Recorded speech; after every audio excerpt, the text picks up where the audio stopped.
back to the Cloud and Data Science channel. Hope you are all doing well. In this video, we are going to see how to create a virtual machine in the Azure cloud environment. After that, we are also going to connect to that virtual machine using the user ID password authentication mechanism. Let us start. Please don't forget to subscribe to the channel.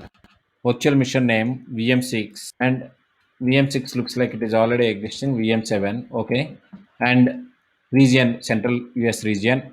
Image, we can select CentOS based operating system or Ubuntu server or Windows server. Okay, here we selected CentOS based image.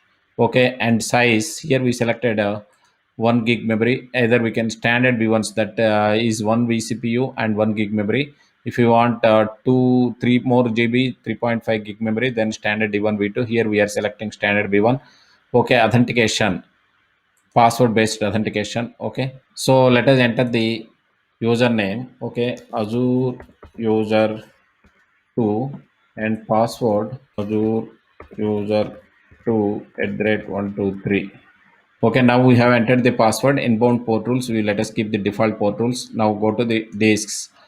Here we can select the premium SSD disk, which is useful for the production environment for high performance. If we are going to standard SSD, that is useful for the dev and test environment.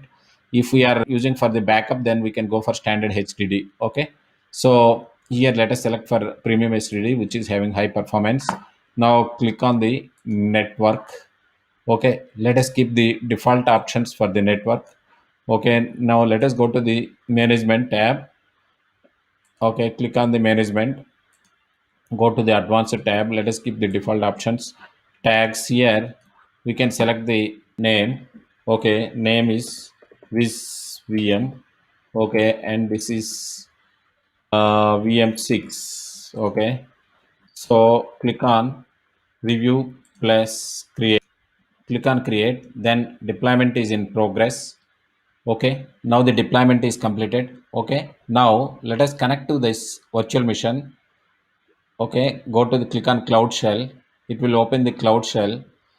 So here there are two options, either bash shell or PowerShell. We are going to use PowerShell.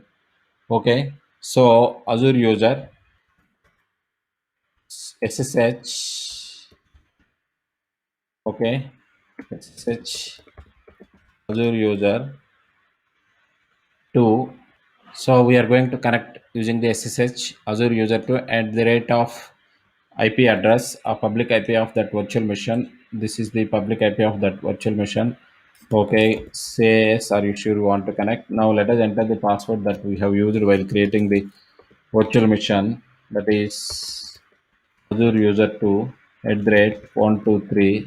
Okay, now we are able to connect to the VM7 that we have created using our Azure user 2. Okay, now we can install any software that is required on this VM. Thanks for watching. Hope this is useful to you. Please don't forget to subscribe to the channel Cloud and Data Science for more upcoming videos. Thank you.